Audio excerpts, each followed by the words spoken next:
Σήμερα βρισκόμαστε στο χωριό Όρμα και συγκεκριμένα στη Βίλα Νόρμα. Εδώ βλέπετε ένα παραδοσιακό μακεδονίτικο σπίτι παλιάς εποχής, το οποίο έχει ανακαινιστεί. Εννοείται όμως πως έχει κρατήσει όλες τις ανέσεις, όπως αντλίες θερμότητες και ό,τι άλλο μπορείτε να χρειαστείτε. Πάμε λοιπόν μέσα να σας το δείξω. Δείτε και την πλευρική πλευρά. Φαντάζει πάνω το σαλόνι με θέα, την οποία θα τη δείτε σε πολύ λίγο. Και ξεκινάμε την περιήγηση. Είναι ένα σπίτι το οποίο μπορεί να φιλοξενήσει 10 άτομα. Ενιαίος χώρος με κουζίνα και τζάκι με παλαιού τύπου, παραδοσιακά όλα. Απέναντι στον κάτω χώρο θα δείτε ένα μικρό μπάνιο και ένα τεράστιο σαλέ. Δείτε εδώ τι γίνεται, παιδιά. Τεράστιο, πραγματικά. Όπου επίσης δείτε και εδώ μπάνιο. Έχει κρατήσει όλα τα στοιχεία του παραδοσιακού. Δείτε εδώ. Και πάμε στον πάνω όροφο.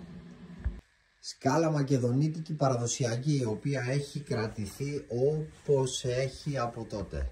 Ανεβαίνουμε. Όπως καταλαβαίνετε, έχουμε περάσει στον επάνω όροφο, το οποίο έχουμε εδώ ένα σαλόνι. Δείτε εδώ θέα, παιδιά. Τεράστια αυλή κάτω. Και πάμε να δούμε υπνοδωμάτια. Ξεκινάμε τα υπνοδωμάτια. Κρεβατοκάμαρα. Αερόθερμο τζάκι, ενεργειακό. Απέναντι έχουν και άλλο χώρο, τον οποίο θα σας τον κάνω άλλο βίντεο. Απλά δείτε θέα το Καϊμάκτσαλαν, το μαύρο δάσος. Συνεχίζουμε με ένα μπάνιο ακόμα στον πάνω όροφο. Όλα καινούρια, όλα ανακαινισμένα. Και ακριβώς απέναντι ακόμη δύο υπνοδωμάτια τεραστίων διαστάσεων. Όλα με θέα, όλα ευήλια. Άλλη μια κρεβατοκάμαρα εδώ, με θέα στον κεντρικό δρόμο της Όρμας. Απ' έξω περνάει το ποταμάκι. Και όπως σας είπα, για να μην σας κουράζω, τα συγκεκριμένα καταλύματα θα τα βρίσκετε μόνο στον τουριστικό μας οδηγό.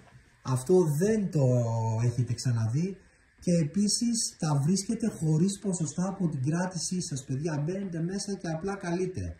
Μόνο στο In Pozar τέτοιες ευκαιρίες, μόνο.